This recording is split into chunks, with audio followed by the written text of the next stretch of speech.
I was 7 when I learned that giving up what you love doesn't make people love you more. It just teaches them you're willing to lose.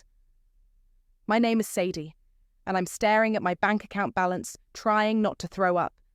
The emergency fund I've been building for 3 years, my down payment nest egg, is gone. $68,000 vanished from our joint family account overnight. It was an emergency plumbing issue, Mum had said when I called, her voice syrupy sweet. We meant to tell you, sweetie. You know we're good for it. I'm still processing this when my sister Lexi burst through our apartment door, designer shopping bags swinging from both arms. Guess who just got promoted to senior PR manager? She twirls, her blonde hair catching the light. This girl. That's great, I manage, closing my laptop. Congratulations. Mom and Dad are throwing me this huge party at the country club next weekend. She drops her bags on our shared coffee table. They said you'd help plan it. You will, right? My stomach clenches. A party? At the country club? Yeah, they're going all out. Dad says I deserve it. She starts pulling out dresses. Speaking of which, can I borrow your credit card? Just until my signing bonus hits. I think about my empty account, about the plumbing emergency that supposedly drained it. I can't right now, Lex. I'm tight this month. She rolls her eyes. You're always so dramatic about money. It's just a loan. Like the last 3 loans you never paid back? Oh my God, are you seriously keeping track? She throws a dress onto our couch. You sound just like my ex-boyfriend. So petty. I get up, needing air, but she grabs my arm. Wait, I almost forgot. Mum needs you to pick up the party favours tomorrow. She ordered these cute little custom champagne bottles. Why can't she do it? Because she's meeting with the caterer, duh. Come on, Sadie, this is important to me. Important enough to steal my savings? I want to ask. Instead, I say, I'll think about it. You're being weird, she says, studying me. Is this because Daniel dumped you? Because that was like months ago. The mention of Daniel stings, but not as much as it used to. This isn't about him. Then what's your problem? You're acting like... Her phone chimes and she squeals. Oh my God, Mum just sent the party menu. Look at this. She shoves her phone in my face. I freeze when I see the invoice total at the bottom. $67,943. Exactly what was in my account. Down to the dollar. Isn't it amazing, Lexi gushes. Dad said they've been saving forever for this. No, they haven't been saving. I have. I have to go, I say, grabbing my keys. Where are you going? We need to plan my outfit. I'm already halfway out the door when she calls after me. Don't forget those party favours. And Sadie, try to be happy for me for once. I drive straight to Ruby's apartment. She opens the door, takes one look at my face, and pulls me inside. Spill, she says, pouring wine. I tell her everything. The missing money, the party, the lies. Those manipulative bastards, Ruby says when I finish. Please tell me you're not actually going to help plan this thing. I don't have a choice. You know how they get. You always have a choice. You're just too scared to make it. I'm not scared, I snap. I'm practical. If I rock the boat now, they'll just what? Take advantage of you more. Steal more of your money. Newsflash, they're already doing that. My phone buzzes. A text from Mum. Don't forget those party favours tomorrow, sweetie, and wear something nice to the planning dinner. The Perkins will be there. Ruby reads over my shoulder and snorts. The Perkins? As in Tanner Perkins? The guy your dad owes money to? I look up sharply. What are you talking about? Girl, everyone knows your dad's been borrowing from half the business owners in town. My cousin works at the bank. She says he's maxed out everywhere. The wine turns sour in my stomach. Why wouldn't he tell me that? Same reason they didn't tell you about stealing your money for Lexi's party. Ruby takes my phone and shows me the invoice again. Look at this guest list. Over 100 people. It's not just a party, it's a show. And you're bankrolling it. My hands shake as I take back my phone. Another text pops up, this time from Lexi.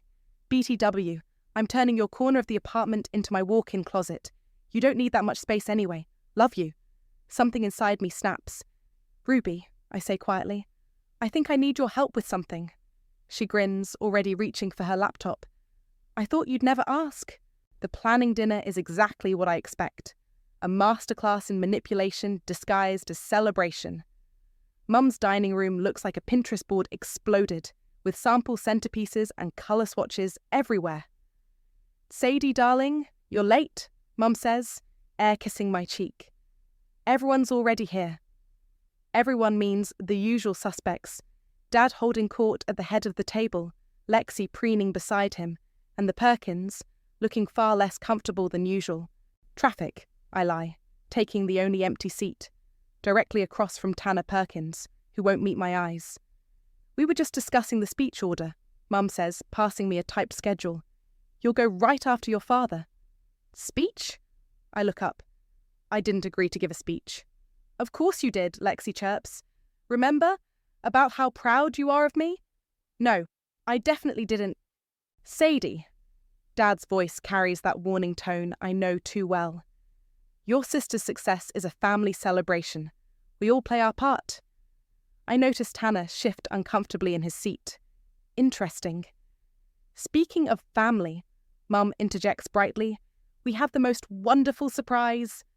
My stomach drops. In this family, wonderful surprises usually cost me something. "Tell her, Daddy." Lexi bounces in her seat.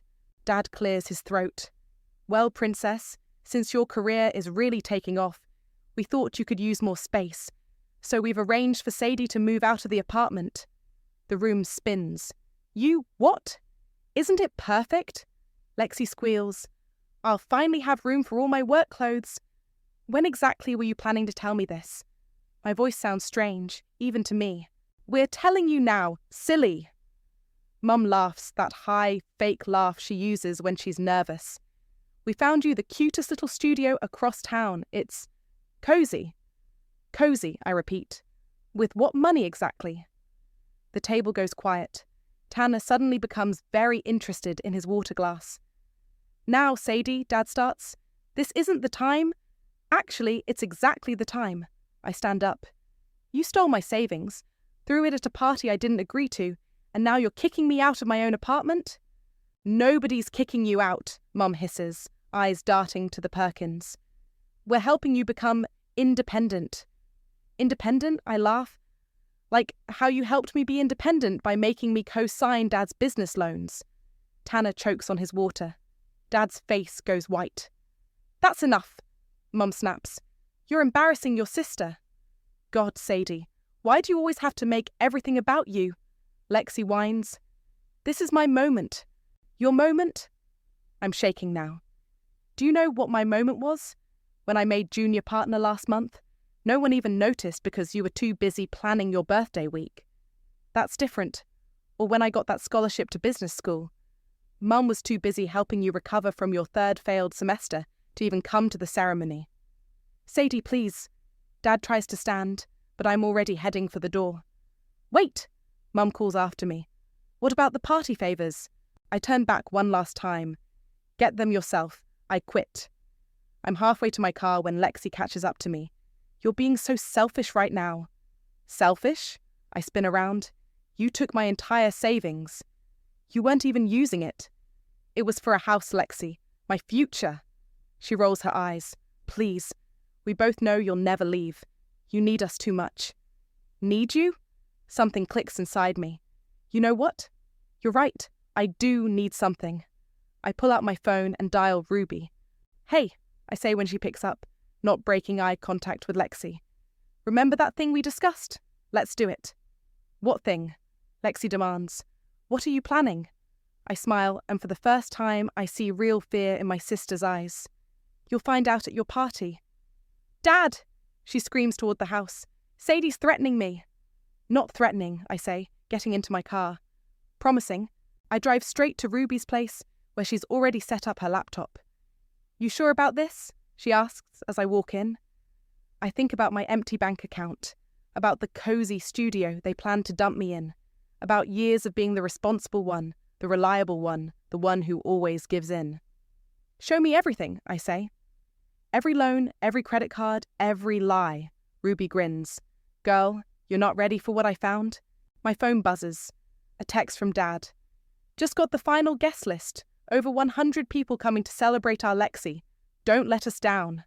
I show Ruby the text. "No," I say. "I won't let them down. I'll give them exactly the show they deserve. Ruby cracks her knuckles. Let's make it one they'll never forget. Holy shit, Ruby whispers, scrolling through documents on her screen. Your dad didn't just take out loans. He took out loans to pay other loans. I lean closer. How bad is it? Bad enough that they're using your savings to throw a party for their creditors, not just Lexi? She points to names on the guest list. Tanner Perkins, Maria Rodriguez, James Foster. They're all people your dad owes money to. So the party is what? Some kind of smokescreen? More like a Hail Mary. Show everyone how successful and stable the family is. Ruby snorts. Classic con man move. My phone buzzes again. Dad's calling. I silence it. Look at this, Ruby says, pulling up another document. Your mum's been writing checks from your joint account for months. Small amounts, probably hoping you wouldn't notice. Until they needed the big sum for the party. I feel sick. What about Lexi? Is she involved? Not directly, but Ruby clicks through more files. Her promotion? The company she works for is one of your dad's biggest creditors. Lindsay McBride, her new boss. She's on the guest list too. The pieces click together. They're using Lexi's success to prove they're good for the money. Bingo, Ruby sits back. Question is, what are you going to do about it? Before I can answer, there's a knock at her door. We freeze. Sadie? It's my father's voice. I know you're in there. Your car's outside. Ruby quickly closes her laptop. I open the door. What do you want? He holds up a manila envelope. Can we talk? Privately? Ruby squeezes my shoulder as she passes us. I'll be in the kitchen. Shout if you need me. Dad sits on Ruby's couch, looking smaller than I remember. I brought you something. He pulls papers from the envelope. Your speech for the party. I told you I'm not... Please. His voice cracks. Just read it first. I take the papers. The speech is handwritten. 3 pages long. It's all about family loyalty, sister bonds, noble sacrifices. My stomach turns with each word. This is fiction, I say finally. None of this is true. It's what people need to hear. You mean what your creditors need to hear? He flinches. How did you... Does Mom know? I interrupt. About the loans? The real reason for this party? Your mother. He rubs his face. She sees what she wants to see. And Lexi? Leave your sister out of this. His tone hardens. She's finally doing well. Don't ruin this for her. Like you ruined my chance at buying a house? That was temporary. Once things settle... Things will never settle, Dad. You'll just find another hole to dig. He stands abruptly. I'm not asking any more, Sadie. You will give this speech. You will support your sister. That's what family does. No, I say quietly. That's what victims do. His face darkens. You ungrateful little... He stops himself, straightens his tie. The speech, the party. Be there, be smiling, or I'll make sure everyone knows who really co-signed those loans. After he leaves, Ruby comes back in. You okay? I'm holding the speech so tight it's crumpling. He threatened me. What are you going to do? I smooth out the papers, noticing something fall from between them. It's a bank statement, one he must have accidentally left in the envelope. Ruby, I say slowly, can you hack into the country club's AV system? She grins. Already did. Why? I hand her the statement. Because I'm going to give them a speech they'll never forget. My phone pings with a text from Lexi. Dad says you're being difficult again. Don't worry. I already told everyone you're excited to move out. No backing out now. I show Ruby the text. You know what the worst part is? They really think they're the heroes of this story. Then let's show them they're not. Ruby opens her laptop again. Time to write your own speech. I think about all the times I stayed quiet. All the achievements overlooked. All the money borrowed. All the sacrifices demanded but never appreciated. No, I say, a cold clarity settling over me. Not a speech. The truth. All of it. Ruby's fingers hover over her keyboard. You sure? Once we do this, there's no going back. I think about Dad's threat, about Lexi's entitlement, about Mom's willful blindness, about my empty bank account, and the future they stole. Good, I say, because I'm done going back. Let's burn it all down. The country club ballroom looks like a magazine spread. Crystal chandeliers, white roses everywhere, and a massive screen displaying a slideshow of Lexi's perfectly curated life. My stolen money at work. "There's my helpful daughter," Mom trills as I walk in. "The party favours look gorgeous." I smile tightly. Ruby handled the favours yesterday, along with installing a few extra surprises in the AV system. "Sadie!" Lexi waves from across the room, surrounded by admirers. "Come meet my new team." I recognise Lindsay McBride among them, champagne in hand, laughing at something Lexi said. She has no idea her newest employee's promotion was bought with borrowed money. "Later," I call back, scanning the crowd. Over 100 people, just as planned. Tanner Perkins by the bar, Maria Rodriguez near the stage, all of Dad's creditors gathered in one room. Ruby appears at my elbow, disguised as a server. "Everything's set," she whispers. "You sure about this?" I watch Dad working the room, shaking hands, playing the proud father. More sure than I've ever been. "Sadie!" Mum's voice cuts through the crowd. "Come help your sister with her speech." I find Lexi in the preparation room, practicing in front of a mirror. "How do I look?" she preens. Like someone who's about to get exactly what she deserves. She mistakes my tone for admiration. "I know, right? Dad says this is just the beginning. Once people see how successful our family is—" "Our family?" I laugh. "You mean the lie of our family?" She frowns. "What's that supposed to mean?" Before I can answer, Dad appears. "Places, everyone. Lexi, you're up first, then Victoria, then me, then Sadie with the sister tribute." "About that speech," I start. He grips my arm hard.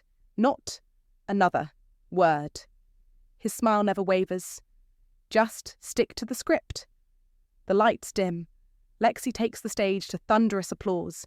Her speech is perfectly rehearsed, all about hard work and family support. Mum follows with tears about her precious girls. Then Dad steps up. "Tonight isn't just about success," he begins. "It's about family, about sacrifice." He looks directly at me.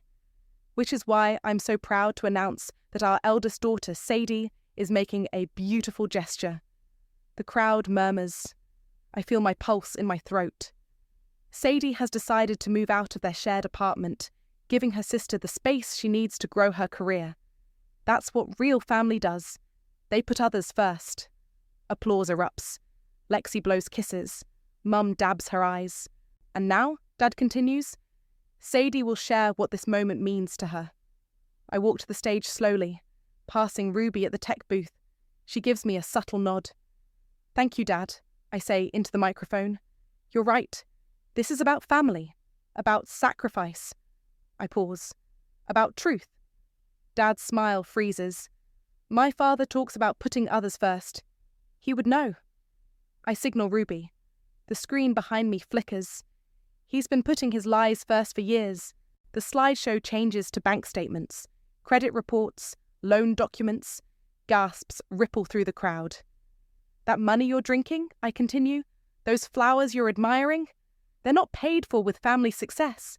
They're paid for with my stolen savings and borrowed money that will never be repaid."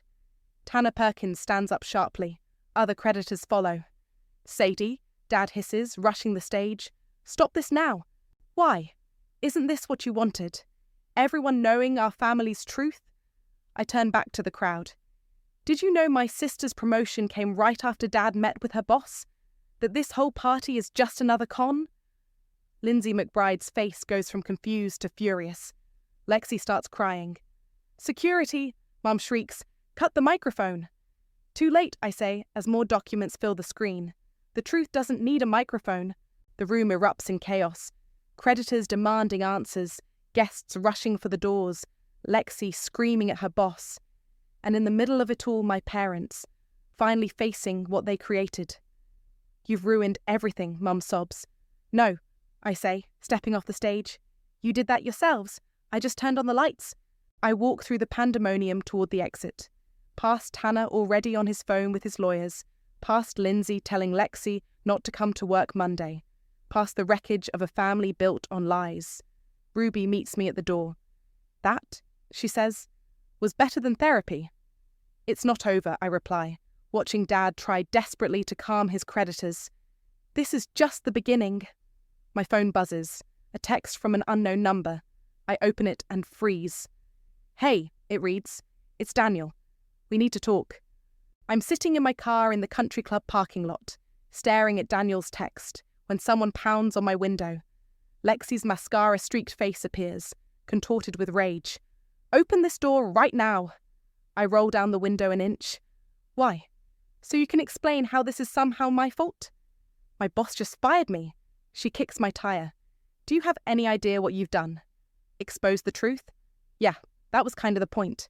The truth? She laughs hysterically. The truth is, you're jealous. You've always been jealous because Mum and Dad love me more. Love you? I step out of the car. They used you, Lexi. You were their shield, their perfect little distraction while they ran their schemes. That's not your promotion? Dad arranged it to keep Lindsay quiet about his debts. Your fancy apartment. Funded by money they stole from me. Your whole life is built on lies.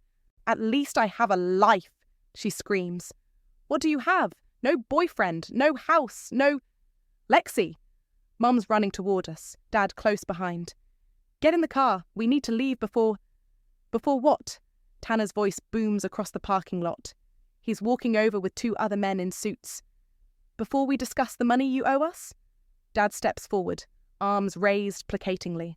Now, Tanner, let's be reasonable. Reasonable? Tanner pulls out his phone. Like these bank statements your daughter just showed everyone? The ones proving you used my investment to fund your younger daughter's fake lifestyle? It's not fake, Lexi protests. Really? Lindsay appears, clutching printouts. Because according to these documents, your father arranged your promotion by promising to pay off our company's loan. A loan that, surprise, is still unpaid. Mum tries to intervene. There's been a misunderstanding. The only misunderstanding, Tanner cuts in, was thinking you people had any intention of paying us back. We're filing charges first thing Monday. Charges? Lexi whimpers. Like, criminal charges? Fraud usually is criminal, yes. Lindsay turns to me. Unless someone wants to explain exactly where our money went. Everyone looks at me. For a moment, I see panic in Dad's eyes. The same look he gave me when he threatened me with the speech. Actually, I say, pulling out my phone. I have those records right here. Sadie, please, Mum whispers. We're family. Family? I laugh. Family doesn't steal from each other. Family doesn't threaten each other. Family doesn't destroy each other. Daniel's voice makes me turn. He's standing there looking exactly like he did 6 months ago when he left, saying he couldn't handle my toxic family dynamics anymore. What are you doing here? I manage. I saw the video. He holds up his phone. Someone's live streaming this whole thing. Ruby appears beside him, phone raised. Guilty, she says. Figure we might as well document everything. Turn that off. Dad lunges for her phone, but Tanner's associates step between them. I wouldn't, one says. We might need this footage later. Lexi starts crying again. This is all your fault, Sadie. You've ruined everything. No, Daniel says quietly. She just stopped enabling it.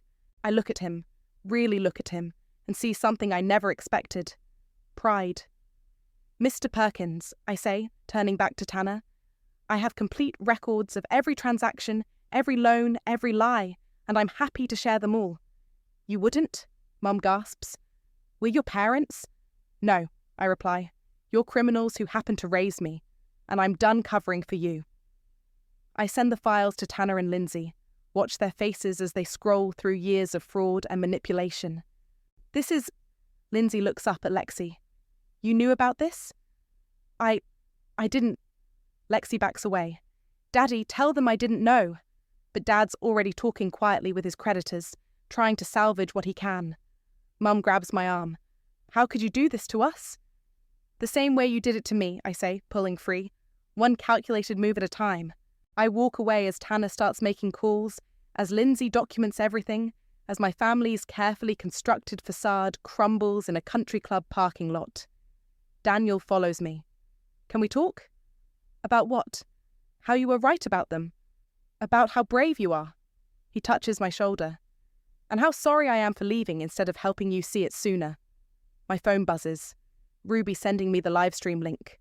The view count is already in the thousands. There's no going back now, I say. Daniel squeezes my shoulder. Good. Because you need to go forward. Behind us, I hear Lexi wail. What am I supposed to do now? For the first time in my life, that's not my problem to solve. The next 48 hours pass in a blur of notifications and consequences. Ruby's live stream goes viral, spawning dozens of local news stories. My phone won't stop ringing with calls from relatives I haven't heard from in years. You've reached a new level of famous, Ruby says, scrolling through comments. People are calling you the revenge daughter on Twitter. We're sitting in her apartment, watching the fallout unfold. My parents' faces are plastered across local news sites, alongside headlines like, "Family financial fraud exposed at daughter's promotion party." Have you seen this? Ruby turns her laptop toward me. Lexi's trying to spin it on Instagram, says she's the victim of family circumstances, and she's starting a podcast about surviving toxic siblings. I snort. Of course she is. My phone buzzes. Daniel again. We haven't finished our conversation from the parking lot. I silence it. You can't avoid him forever, Ruby says. Watch me. A sharp knock at the door makes us both jump. Ruby checks the security camera feed on her phone. It's your mum, she whispers. And she looks rough. I open the door. Mum stands there in wrinkled clothes, something I've never seen before. Her perfect makeup is gone, replaced by dark circles under her eyes. Can I come in? I step aside. She enters, taking in Ruby's apartment like she's cataloguing escape routes. Your father's been arrested, she says without preamble. I know. It's all over the news. They're investigating me too. Her voice cracks. And now Lexi's being audited because of her connection to the promotion scheme. That sounds like a you problem. It's a family problem. She slams her hand on Ruby's coffee table. Everything we did was for this family. No, I say quietly. Everything you did was for appearances. For Lexi. For Dad's ego. Never for family. We gave you everything. You took everything. My savings, my credit, my chance at independence. We would have paid you back. When? After you finished paying Tanner? Or Maria? Or any of the other people you scammed? She deflates, sinking onto Ruby's couch. What do you want from me, Sadie? Nothing. Not anymore. Then why did you do this? To punish us? No. I sit across from her. I did it because someone had to stop the cycle. Someone had to tell the truth. The truth? She laughs bitterly. The truth is, you've destroyed us. Your father's facing prison. Lexi's reputation is ruined. Our friends won't even talk to me. You mean your victims won't talk to you? She stands abruptly. I didn't come here to fight. I came to warn you. Warn me about what? Your father. She wrings her hands. He's telling the prosecutors you were involved, that you knew about everything, helped with the accounts. Ruby steps forward. We have proof that's a lie. Do you? Those joint accounts had your name too, Sadie. Those loans you co-signed? They'll look into everything now. My stomach drops. He wouldn't. He already has. She heads for the door. You started this war. Don't be surprised when there's collateral damage. After she leaves, Ruby hugs me. She's bluffing. We have documentation proving you were a victim. My phone buzzes again. Daniel. This time I answer. Hey. I heard about your dad, he says. Are you okay? No. My voice shakes. But I will be. Meet me for coffee? I think I can help. 20 minutes later, I'm sitting across from him at our old favourite cafe. I work for the DA's office now, he says, sliding a business card across the table. White-collar crime division? I stare at the card. Is that why you came to the party? Someone sent us the livestream link. When I saw it was you, he leans forward. Sadie, we've been building a case against your father for months. Your evidence just gave us everything we needed. He's threatening to implicate me. Let him try. Daniel pulls out a folder. Remember all those texts you used to send me? About the weird financial stuff they made you sign? I kept them? All of them. For the first time in days, I feel tears coming. Why? Because I knew someday you'd be strong enough to fight back. I just had to wait. My phone chimes with a news alert. Local business owner indicted on multiple fraud charges. Daughter's viral exposure leads to arrest. It's really happening, I whisper. Daniel reaches across the table, takes my hand. You're not that scared little girl anymore, Sadie. You're the one they should be scared of now. And for the first time since this all began, I let myself smile. Because he's right. I'm not their victim anymore. I'm their reckoning. The courthouse is packed for Dad's arraignment. I sit in the back row with Ruby and Daniel, watching my father shuffle in wearing handcuffs, a sight that feels both surreal and inevitable. Gregory Hunter, the judge reads, "You are charged with multiple counts of fraud, financial exploitation, and theft by deception. How do you plead?" Dad's expensive lawyer steps forward. "Not guilty, Your Honor. And would the prosecution like to make a statement?" The prosecutor stands. "Yes, Your Honor. We have extensive evidence of Mr. Hunter's schemes, including testimony from his daughter, Sadie." "Objection," Dad's lawyer interrupts. "Ms. Hunter was a willing participant in these transactions. We have documentation of her signatures." "Obtained under duress," Daniel calls out, standing up. "Your Honor, I'm Daniel Martinez from the DA's office. We have years of text messages proving Ms. Hunter was coerced." "Order." The judge bangs her gavel. "Mr. Martinez, are you on this case?" "No, Your Honor, but—" "Then sit down." I grab Daniel's hand, pulling him back to his seat. "It's okay," I whisper. "Let it play out." The bail hearing proceeds, with Dad's lawyer arguing for release. Then I hear something that makes my blood freeze. "Furthermore," his lawyer says, "my client's younger daughter, Lexi Hunter, has provided evidence that Sadie Hunter orchestrated this entire situation for personal gain." Ruby grabs my arm. "She didn't."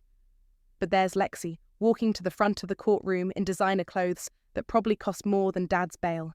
She hands documents to the judge. "These prove my sister's vendetta," she announces loudly. "She was jealous of my success, so she set our parents up." "That's a lie." I stand up before I can stop myself. The judge bangs her gavel again. "One more outburst and I'll clear this courtroom." I sit, shaking with rage, as Lexi continues spinning her story. How I was always jealous, how I manipulated the family finances, how I staged the whole party revelation for social media fame. "Your Honor," the prosecutor interjects, "we have Ms. Hunter's bank records showing the unauthorized withdrawals." "Which she approved," Lexi counters. "Ask her boyfriend. He works for the DA, trying to help her frame our father." "That's enough." The judge looks exhausted. "Bail is set at $500,000. Next case."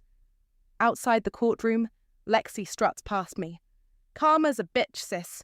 I grab her arm. "What are you doing?" "Surviving." She yanks free. "Like you taught me, by any means necessary." "By lying?" "By playing the game." She smooths her dress. "You exposed our secrets? Fine. I'll expose yours. Every time you complained about Mom and Dad to Daniel, that's witness tampering now. Every joint account you managed, that's conspiracy. You know that's not true. Truth is whatever people believe, Sadie. You taught me that too." She starts walking away, then turns back. "Oh, and I'm keeping the apartment. Good luck finding somewhere to live with your credit score after all this." Ruby steps forward, but I hold her back. "Don't. She's not worth it." "She's trying to destroy you." "No," Daniel says quietly. "She's trying to save herself. Like always." My phone buzzes, a text from Mum. "Come home. We need to talk." "Don't go," Ruby warns, but I'm already heading for my car. Daniel follows. "At least let me come with you?" "I need to do this alone." "Sadie, I'll be fine." I manage a smile. "I'm not that scared little girl anymore, remember?" The house looks smaller somehow as I pull up. Mum opens the door before I knock. "Your sister showed me what she gave the judge," she says, leading me to the kitchen. "If you apologize now, publicly, maybe we can fix this." "Fix what?" "The truth." "Fix our family." She slams her hands on the counter. "Your father could go to prison. Is that what you want?" "What I want?" I laugh.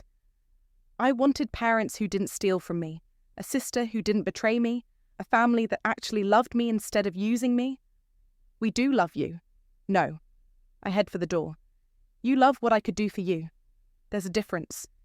If you walk out that door," she calls after me, "you're no longer part of this family." I turn back one last time.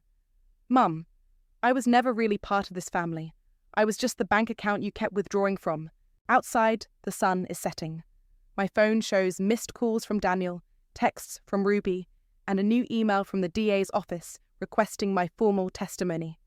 I open the email, start typing. My name is Sadie Hunter, and this is the truth about my family. Because sometimes burning bridges isn't destruction, it's illumination. And I'm done living in the dark. The verdict comes down on a Tuesday morning. I sit in the courtroom, Ruby on one side, Daniel on the other, as the judge reads it out. On the charges of criminal fraud and financial exploitation, we find the defendant, Gregory Hunter, guilty. Dad slumps in his chair.